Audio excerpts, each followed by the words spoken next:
تذكر يوما كنت تعانق دمعة الفكر تناجي الله في صبر وترجو رحمة.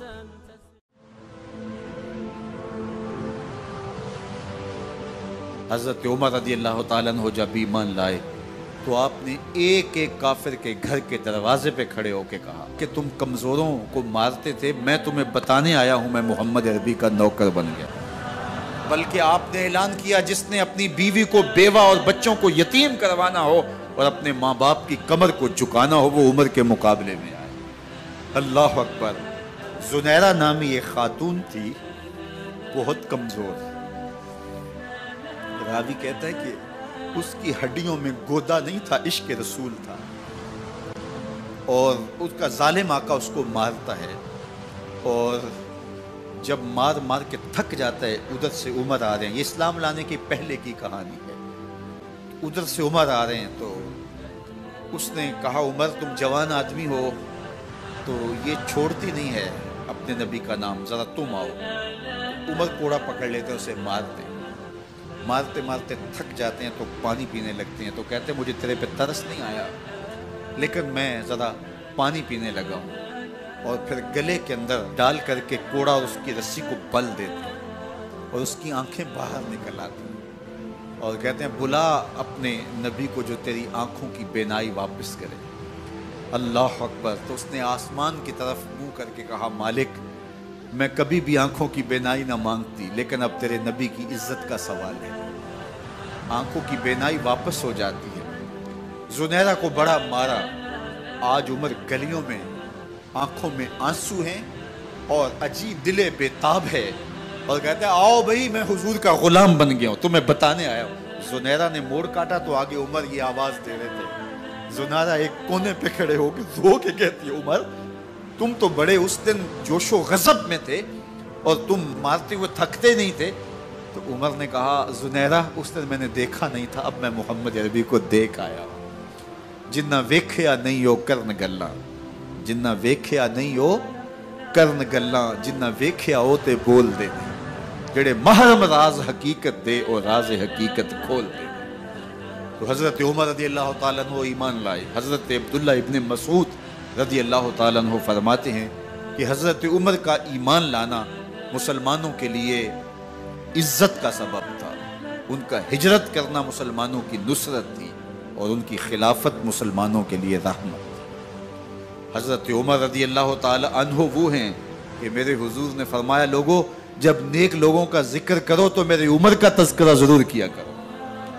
میرا عمر وہ ہے کہ جب وہ ایک سمت سے آ رہا ہو، ایک گلی اور بازار سے آ رہا ہو تو شیطان بھی آ رہا ہو عمر کو دیکھ کے راستہ تبدیل کر لیتا ہے۔ حضرت عمر رضی اللہ تعالی عنہ کی طبیعت کے اندر جو جاہ و جلال تھا، طبیعت کے اندر جو سختی تھی، وہ اسلام کے اندر آ کر بھی قائم رہی، اور آپ نے وہی سختی، وہی جاہ و جلال جو پہلے مسلمانوں کے خلاف تھا اب کفار کے خلاف، منافقین کے خلاف حضرت عمر کی طبیعت کے اندر وہ جوش و خروش بدستور موجود ہے۔ لیکن جس دن آپ خلیفہ بنے تو اس دن آپ نے ممبر پہ چڑھ کے جو خطبہ دیا اس میں کہا لوگوں میں سخت اس لیے تھا کہ رسول اللہ نرم تھے، پھر میں سخت اس لیے تھا کہ حضرت ابو بکر صدیق نرم تھے، اب میں تخت خلافت پہ بیٹھا ہوں، اب میری سختی جو ہے وہ نرمی میں تبدیل ہو گئی، صرف فاسقوں، فاجروں اور باغیوں کے لیے میں سخت ہوں، باقی تمہارے لیے نرم ہوں۔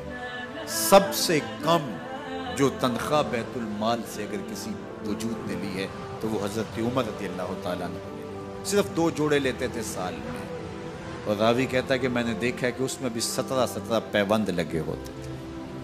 حضرت عمر رضی اللہ تعالیٰ عنہ کا طرز زندگی، آپ کا انداز معاشرت اور آپ کا انداز خلافت، ہر لمحہ آپ کی زندگی کا اٹھا کے دیکھیے کتنی مرتبہ قرآن حضرت عمر کی رائے کے مطابق نازل۔ اللہ تعالیٰ جل شانہ نے ان کو صاحب الہام بنایا تھا۔ ہر امت میں کوئی صاحب الہام ہوتا ہے، حضور کی امت کا صاحب الہام حضرت عمر رضی اللہ تعالیٰ، اور آقا کریم نے انہیں اپنا وزیر قرار دیا۔ فرمایا میرے 2 وزیر آسمانوں میں ہیں، 2 وزیر زمینوں میں ہیں، آسمانوں کے وزیر جبرائیل اور میکائیل ہیں اور زمین کے وزیر ابو بکر اور عمر ہیں۔ رضی اللہ تعالی عنہما۔ ایک دن حضرت عمر بیٹھ کے رو رہے تھے، تو کسی نے کہا حضرت رو کیوں رہے ہیں؟ فرمایا کہ میں اس لیے رو رہا ہوں کہ فلاں پل سے بکریاں گزری ہیں، تو پل کے اندر شکستگی تھی، ٹوٹا ہوا تھا پل درمیان میں، اس میں ایک بکری کی ٹانگ ٹوٹ گئی ہے، تو میں ڈرتا ہوں کہ میرا رب یہ نہ پوچھے کہ عمر تو نے پل صحیح تعمیر نہیں کروائے تھے کہ ایک بکری کی ٹانگ کیوں ٹوٹی ہے۔ یہ ہیں حضرت عمر رضی اللہ تعالی عنہ۔ اللہ اکبر۔ تو اللہ تعالیٰ جل شانہ نے حضرت سیدنا عمر بن خطاب رضی اللہ تعالیٰ عنہ سے جو کام لیا، مختصر دور خلافت کے اندر 10 سال 6 ماہ 4 دن آپ نے خلافت فرمائی ہے، لیکن کہاں سے چلے اور یہاں مکران تک، بلوچستان کا حصہ ہے، یہاں تک آپ کے سلطنت کی حدود وسیع ہوئی، ادھر آرمینیا تک جا پہنچے، حمص فتح کیا، قادسیہ، یرموک۔ آپ ذرا دیکھیے کہ کہاں تک آپ کی فوجوں کے گھوڑے دوڑتے رہے، اور اللہ تعالیٰ جل شانہ نے ان کو جو توانائی، عدل و انصاف کی قوت عطا فرمائی۔ اللہ اکبر۔ جب زمین پہ عدل کیا ہو تو زمین بھی حکم مانتی ہے، اور حضرت عمر وہ تھے جن کا حکم ہوائیں بھی مانتی تھی، زمین بھی مانتی تھی، جن کا حکم جو ہے وہ آگ بھی تسلیم کرتی تھی اور دریا بھی ان کا حکم مانا کرتے تھے۔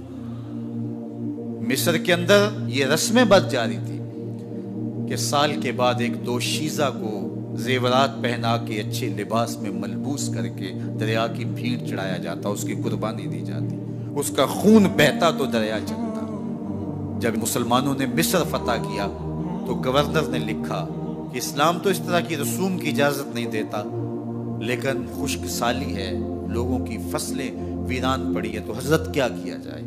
تو حضرت عمر رضی اللہ تعالیٰ عنہ کاغذ کے ٹکڑے پہ لکھتے ہیں بسم اللہ الرحمن الرحیم، مصر کے نیل کی جانب عمر کا خط لکھتے ہیں، اے نیل اگر تو اللہ کے حکم سے چلا کرتا ہے تو چل، ورنہ ہمیں تیرے چلنے کی کوئی حاجت نہیں ہے۔ اور قاصد کو کہا یہ خط لے جاؤ اور جا کے دریائے نیل میں پھینک دو۔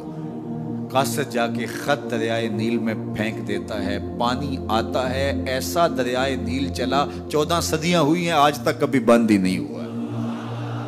دریا حکم مانتے، آگ نکلتی ہے۔ لوگ حضرت عمر رضی اللہ تعالی عنہ کے پاس آئے، حضرت لاوا پھوٹا ہے، آگ نکل رہی ہے اور مدینے کی طرف بڑھ رہی ہے، اب کیا کیا جائے؟ فائر بریگیڈ تو زمانے میں تھی نہیں۔ عمر نے اپنی قمیض اتاری، جس قمیض پہ 17 پیوند لگے ہوئے تھے چمڑے کے، کہا یہ قمیض لے جاؤ، جدھر آگ بڑھ رہی ہے آگے ڈھالنا، آگ پیچھے بھاگ جائے گی۔ زلزلہ آتا ہے تو زمین پہ دھرا مارتے ہیں، زمین رک جا، کیا عمر نے تیری چھاتی پہ عدل نہیں کیا ہے؟ تو یہ عمر ہیں رضی اللہ تعالی عنہ کہ جن کے انصاف کی وجہ سے، جن کے عدل کی وجہ سے اللہ تعالیٰ کی رحمات اور اس کی برکات کا نزول ہوتا تھا، اور اللہ تعالیٰ نے مسلمانوں کو وہ آبرومند حکومت دی۔ کائنات کی تاریخ کے اندر ایسی حکومت آپ نے نہیں دیکھی ہوگی جو حضرت عمر نے حکومت کی ہے۔ اللہ اکبر۔ فرمایا فرات کے کنارے پہ ایک کتا بھی پیاسا مر گیا تو اس کا حساب بھی عمر سے ہوگا۔ باہر سے سفیر آتا ہے اور آ کے پوچھتا ہے کہ میں امیر المومنین کے، مسلمانوں کے حکمران کے محل میں جانا ہے، تو وہ مسکرا کے کہتے ہیں ہمارے امیر کا تو کوئی محل نہیں ہے۔ کہا کہاں ہے تمہارا امیر؟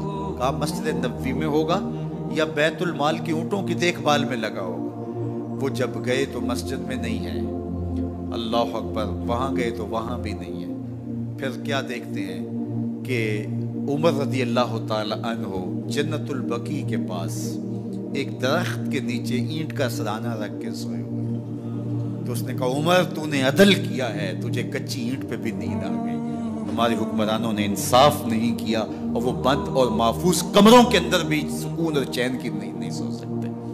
حضرت سیدنا عمر رضی اللہ تعالیٰ عنہ نے اس طرح ان امور سلطنت نبھائے۔